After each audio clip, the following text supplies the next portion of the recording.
कानपुर के अंदर कई ऐसी जगहें हैं जिनके नाम अजीबोगरीब हैं, जैसे छकरकट्टी, गुरुदेव, काकादेव, पटकापुर। लेकिन क्या आपने कभी सोचा है कि इन जगहों के नाम ऐसे क्यों हैं? इनके पीछे की कहानी क्या है? तो आइए आज हम आपको बताते हैं कि कानपुर के इन जगहों के नाम ऐसे क्यों हैं। परेड। जिस जगह को आज हम परेड कहते हैं, वहां दरअसल किसी जमाने में अंग्रेजों की सेना परेड करती थी, जिसकी वजह से उस जगह का नाम ही परेड पड़ गया। रामनारायण बाजार। रामनारायण बाजार का नाम मुंशी रामनारायण खत्री की याद में रखा गया, जो ईस्ट इंडिया कंपनी की फौज में थे। हुलागंज। वर्तमान हुलागंज का नाम सर ह्यू व्हीलर की स्मृति में रखा गया। पहले व्हीलरगंज पड़ा, किंतु बाद में वीर सेनापति हुलास सिंह उर्फ हुलावर सिंह की स्मृति को अमर रखने की भावना से जनता ने व्हीलरगंज को हुलागंज में परिवर्तित कर दिया। Halsi road. Collector S Halsi के नाम पर हालसी रोड बसाया गया। Moolganj. Collector H D mall के नाम पर मॉलगंज आबाद हुआ, जिसे बाद में मूलगंज कहा जाने लगा। लाटुश रोड।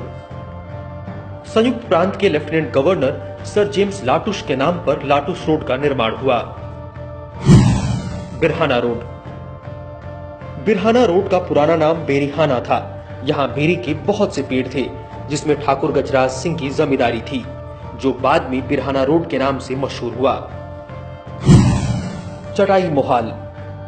चटाई मोहाल में खजूर की चटाई तथा सिरकी मोहाल में सिरकी के पाल बनते थे, इसलिए इन मोहल्लों का नाम चटाई मोहाल और सिरकी मोहाल पड़ा।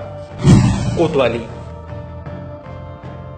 साल 1857 में कोतवाली चौक उस जगह पर था जहां लाला कुंजी लाल का मंदिर है। इसके पास ही कोतवालेश्वर महादेव का पुराना मंदिर है। बाद में इस जगह का नाम कोतवाली ही पड़ गया। नवाबगंज। कानपुर कोहना के पास गंगजेवरा एक छोटा सा इलाका था।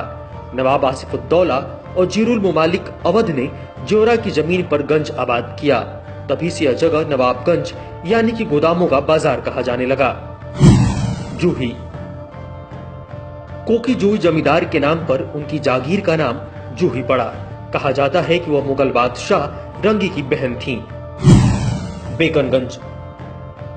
कहा जाता है कि साल 1828 में कानपुर के मजिस्ट्रेट विलियम बेकन के नाम पर ही इस इलाके का नाम बेकनगंज पड़ा। सीसा मऊ। गोविंद चंद्र के अभिलेख से पता चलता है कि सीसा मऊ को पहले ससई मई कहा जाता था, जो बाद में सीसा मऊ हो गया। अफीम कोठी। अफीम कोठी में किसी जमाने में सरकारी अफीम का गोदाम हुआ करता था, इसलिए इस जगह को अफीम कोठी कहा जाने लगा।